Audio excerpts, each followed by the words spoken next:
The Mi-12 was a contemporary of the giant AN-22 Antheus transport aircraft. In fact, it was seen as the AN-22's vertical takeoff equivalent. The vast fuselage had two flight decks. The main deck accommodated the pilot, engineer, and electrician. Above it was a smaller one that housed the navigator and the radio operator.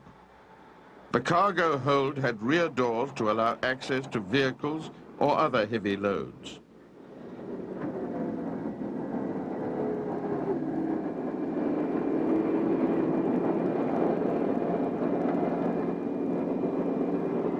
It had a built-in electric traveling crane system that could lift 10 tons.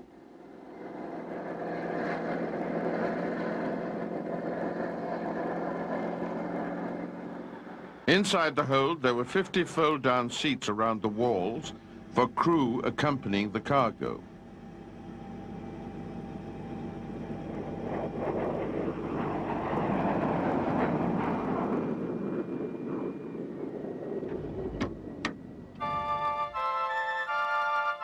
The prototype flew for the first time in 1968, but the West did not become aware of its existence until 1969, when it carried a 40-ton load to a height of 4,500 feet.